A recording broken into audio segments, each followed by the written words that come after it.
Good afternoon, Bruce. How's it going? Good. Yourself, Ray? I'm not too bad, thank you.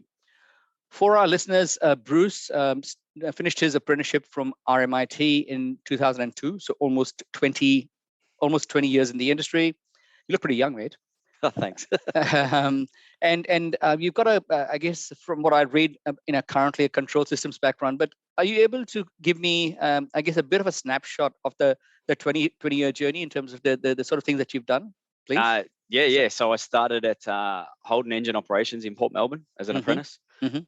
Completed my apprenticeship. That was pretty good. Did a lot of automation, industrial, manufacturing kind of work. So you got a bit of everything. Not really so much domestic stuff, but more industrial installation, machine operation, all that sort of stuff. That was really good. And then out of my time, then got offered to stay on as a tradesperson. They were happily enough with what I'd shown through my apprenticeship to keep me on. I think all the electricians in my year were kept on.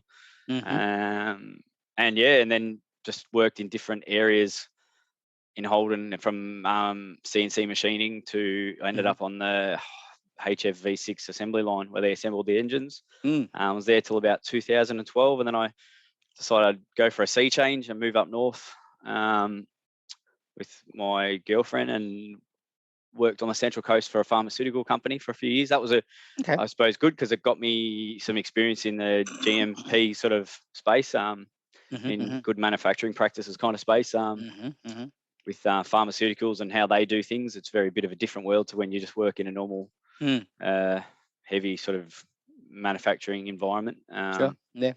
And then from there, moved back to, after about 4 years there, moved back to Melbourne. And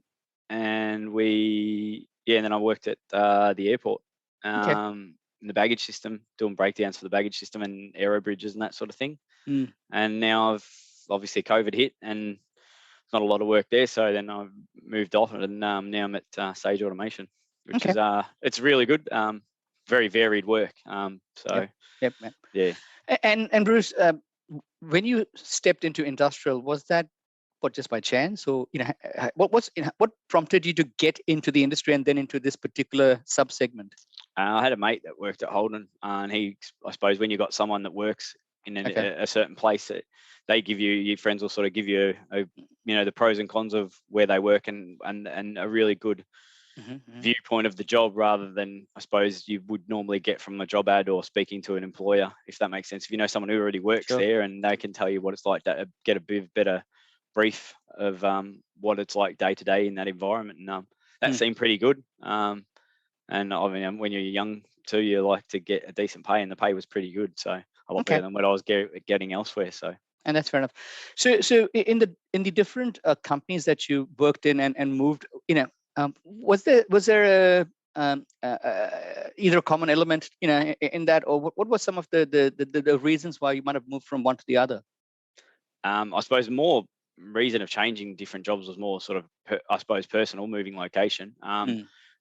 When I first started, and I'd been there a while, I'm like, at Holden, this is a job for life. I'm like, it was a great place to work. Great attitude. The company was really good, looked after their people. That was in Holden when it's their heyday, and obviously everyone knows what happened slowly from like the mid 2000s. From there, sort of everything slowly went pear shaped. So even if I had stayed there, I would have not, it would have seen its demise, which is a shame, because I mean, I've worked in a few, as you can know, I've worked in a few different places since, and I didn't realise how fortunate I was to be given learn with some really good tradespeople, learn off some really good people, skills that some other people haven't been, I suppose, haven't been shown or haven't had the opportunity to learn. More of as the years have gone on, it's a shame that the automotive industry, especially here in Melbourne, has sort of gone, because it was a really good training ground for Sparkies. If you wanted to learn more rather than just, doing domestic or just doing installs and stuff, if you want to actually fix stuff, it was a really good opportunity. You got some really good learning out of it too. Yeah, it's a shame that the manufacturing did head overseas, but from what I've heard, they're actually now starting to relook at that in terms of bringing some of the manufacturing back. So I think there are some early sort of signs of that. Walk me through, I guess, a typical sort of day as an industrial or a control systems electrician, give me those that are listening in, what is the type of work that they would anticipate they'd be doing?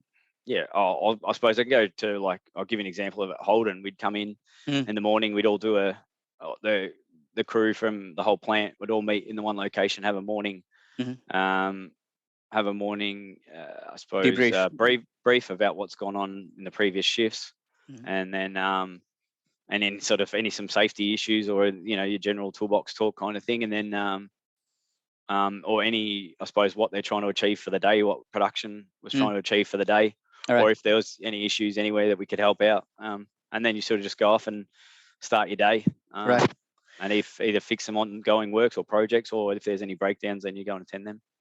So am I hearing that right? It would be sort of either preventative or normal sort of maintenance, and in terms of the projects, what were the sort of things that you would have done? So you'd go, obviously preventive maintenance. There's some you could do while the systems were running. There's some you had to wait till, when the systems were taken offline. But you'd sort of liaise with production about how you'd go about, and your management about how you'd do those sort of things. So there's a lot of liaising with different people, different departments. And then, obviously, your breakdowns you fix obviously straight away, you attend to straight away. And then the project would be, if they want to make any improvements, I suppose at Holden, they will, maybe capacity of the the assembly line and things like that, or they wanted to re-rate the line, make it faster. Basically you get engines faster so they can get more out the door for that shift, or it could be anything and everything, or an improvement, a continuous improvement. They did had a continuous improvement department that would sort of head the projects, and then they'd liaise with the guys that worked on the lines and get them involved as well. So, and what is it that electricians do that's different from what engineers do in a place like either Holden or even at Sage? So obviously, these sort of companies would hire control systems engineers as against A grades that are also. So what is it? What are the things they do, and what are the things that the A grade does? Yeah, I suppose the engineer would basically design the job, the scope of the job and all that sort of stuff, and then and they design what system's going to be put in, how it's going to run, and then obviously the electrician comes in and installs it all, and install it and commission it and make sure that it runs. I suppose that's a good thing. I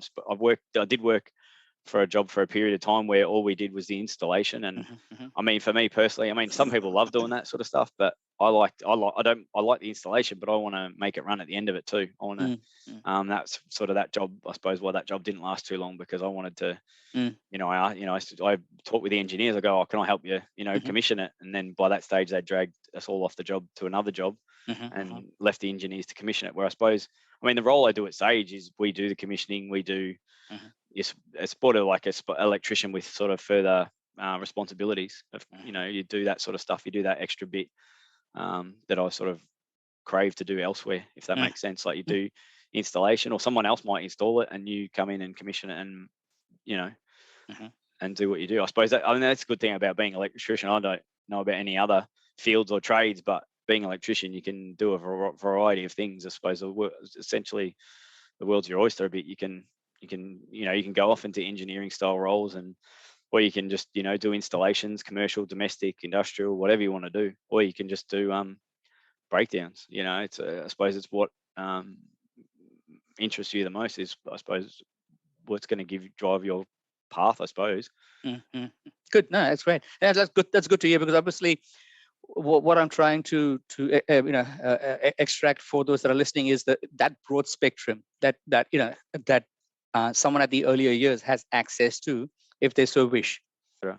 And I would imagine, because it's commissioning, there's a bit of travel involved, and some days when their times might actually be more than normal. Is that a fair statement to make?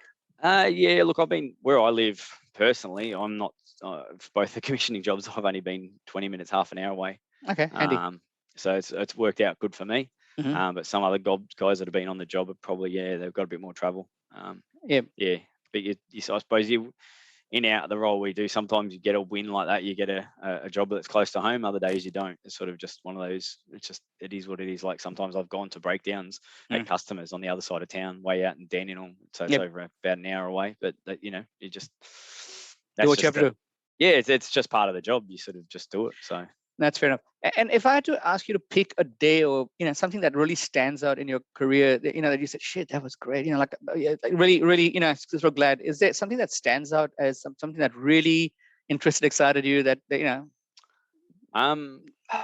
probably, yeah, it's probably been different little wins. I suppose that's a good thing about what I do now. You kind of have, I mean, some days you don't have wins and you walk away a bit frustrated. Yes. Because you don't feel that sense of achievement. Other days you do. But I don't know, I suppose the job I did at Holden not long before I left, it was more of a camera situation, like camera that was orientating a flywheel, and they'd had some issues with it, and I just took it upon myself I was on afternoon shift, so it was pretty quiet, so I was able to reposition it, the camera, remove it and that, and then reteach it. And actually, but the thing I've learned with doing cameras in automation, you have to spend a lot of time with them. You can't just go, oh yeah, all right, I programmed it and away we go. It took me a long time to actually, many cycles of rerunning the cycle to get it to where I wanted it to be, and to make it stop and do all the things I needed it to do. So it took probably about 2 weeks on afternoon shift or so of spending a few hours every afternoon on it, till I got it where it was happy and it was repeatable. So it was nice and robust, and I was pretty happy with that at the end of that. Actually, I was quite happy with it. So yeah. If you had to provide some advice, guidance for apprentices that are listening in, what guidance would you give them?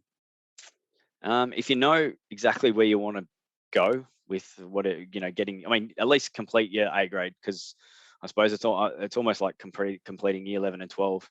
For me, if you're going to start it, you might as well finish it. And then if you don't want to be a Sparky, and that's fine, you want to go into engineering, but if you've got that electrical background, you'll have the knowledge more than, say, an engineering student who just did engineering straight out of high school, who won't have the hands-on experience that an apprentice who will have had. So it's good. I think it's good to work on both sides of the coin, work on both sides. So have the hands-on experience, but if you want to do the more design and the programming, and you don't want to be hands-on so much, that's okay. That's, everyone's different, but definitely get the experience under your belt, because it'll actually help you at some stage, on a job or something, and you'll be able to give it an answer that some of your colleagues might not, because you've worked on that other side of the fence. And if you, I think you started by saying, if you know what you want to do, and a lot of young kids may have gotten to being trained to be an electrician, or they're an apprentice, but they might not really know what they want to do. What do you suggest they should do? Try lots of different things. I mean, this is sort of off topic with electrical stuff, but my children, we try them for 6 months in different activities and sports till they find something they like. And then, my eldest daughter's found she likes gymnastics, so she's on a second year of gymnastics or whatever. So she's done dancing, all those other things for 6 months, until she found something she likes, she really wants to keep doing. So that's sort of, I'd say, suggest do something similar. Try something. It doesn't have to be 6 months. It could be weeks, and you'll know pretty quick if you do or don't like it. But you've got to be honest with yourself too. Don't stay in doing something that you don't like just for the sake of, if you really want to find something you're good at, then when you really like doing, then go out and find it. And a final question, you've been happy with the choice of the path you've actually gone on? Yeah. I suppose, like I said, I would have liked to have stayed at Holden, and Holden being a forever job. But it was never, unfortunately, what happened. But like what I do now is very varied. Any one day can be different. Like I can go to one job, at the Port of Melbourne for relay logic, like a breakdown for relay logic, and which is, I suppose, I learned a lot of at Holden, so I'm comfortable doing that. It's just time consuming. And then other jobs where you go and do PLCs, have a PLC you've probably never used before. So that's kind of an interesting one. It scatters your brain a little bit, but makes you learn pretty quick. So, and it's varied. Like you can do some really good project work too. So, I mean, if you want varied, then I suppose doing something similar to what I do in working for an automation company and going out and doing varied things if that's the kind of work you like, then it's a good way to do it. All right. Look, I appreciate the time. Thank you very much. No worries. Thanks, Ray.